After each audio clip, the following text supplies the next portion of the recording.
I'm very pleased to announce that not on this particular occasion, but starting very soon, we're going to have a monthly phone-in with you so that you're going to be able to talk to some of our listeners and viewers about whatever happens to be irking them at the time. Looking forward to that very much. And, I'm really looking forward to it. Yeah, it should be great because we know that you're one of the very popular Conservative people that we have in the business at the moment. There's not many of them, it has to be said. So hopefully they'll have some good questions for you. Let's start this morning with this story about Maccabi Tel Aviv, because apparently you were criticised very heavily, weren't you, for saying that in Birmingham there were certain streets that you walked down that didn't seem like Britain to you.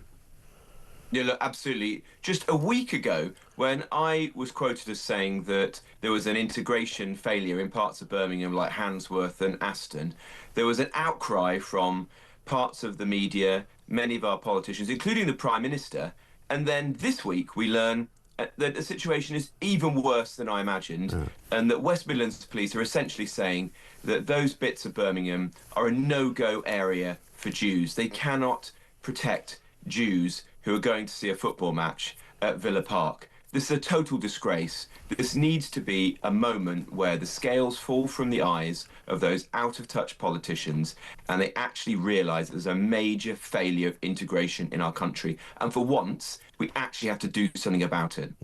Well, I mean, Keir Starmer only yesterday, was talking about giving £10 million more to Jewish communities to safeguard Jewish people in this country. And he said it's all about action, not words. Well, so far, we haven't seen any action from him. All we've seen is a tweet that he's put out last night saying that this decision by the police is the wrong decision. Surely he should be doing more than that, shouldn't he? Well, he's not a bystander. He's the Prime Minister. Yeah. What is he actually going to do about it? Is he going to take the failure of multiculturalism and integration in our country seriously or not? If he is, then he should be closing down those mosques in parts of our country where there are hate preachers. He should be revoking the visas of people who are clearly anti-British and are spreading extremist views on our streets. He should be actually taking action. And what we want now from West Midlands Police is for them to reverse this ridiculous decision.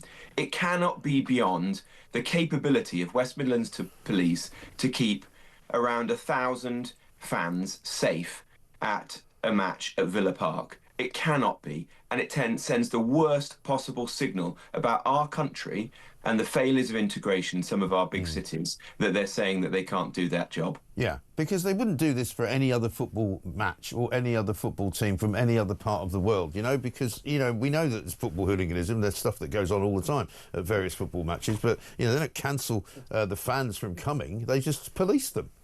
Absolutely. Look, I'm not defending football hooliganism and disruption, tips into violence. That's a really bad thing, and that's happened, sadly, for decades, for hundreds of years around competitive sport in our country. But this is a much darker situation. What's really happened here is that West Midlands Police have listened to parts of the community in places like Aston and Handsworth and have come to the view that they cannot protect Jewish people on the streets of those neighbourhoods.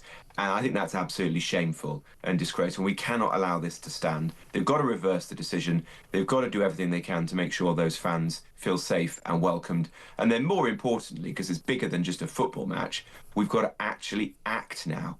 And I think the debacle we had last week with the comments that I made was very telling, because so much of the media, so many of our politicians queued up to criticise, to condemn me, to label me as racist. All the usual slurs and smears were thrown at me. My comments were misquoted.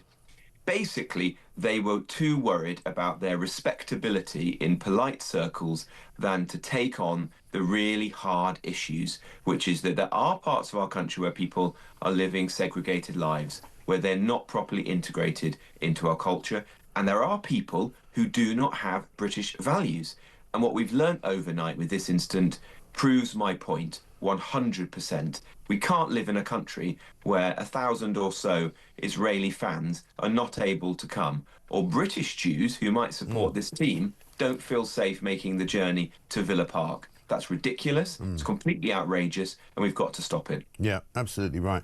As I mentioned at the start of the show, you're going to join us for a brand new monthly phone-in called Ring Rob, which starts first one up next Tuesday, 21st of October, around about 9 a.m. You're going to give listeners the opportunity to quiz you on issues that are affecting them. What are you hoping to hear from them?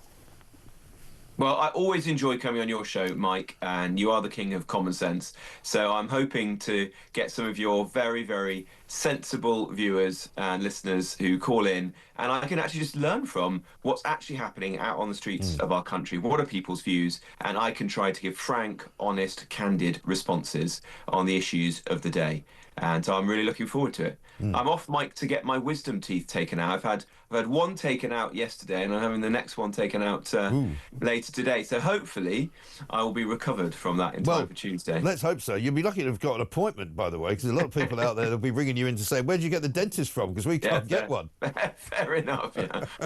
Exactly right. Robert, good to see you. We'll look forward to seeing you on Tuesday. Hopefully you don't take too much pain having your wisdom teeth taken out. This is, of course, the first of its kind. Ring Rob, coming up next Tuesday morning, 9 o'clock. It's going to be a monthly phone-in with Robert Jenrick, the Shadow Justice Secretary, one of the more sensible members of the Conservative Party, who is, of course, joining us for a monthly session, the first of its kind.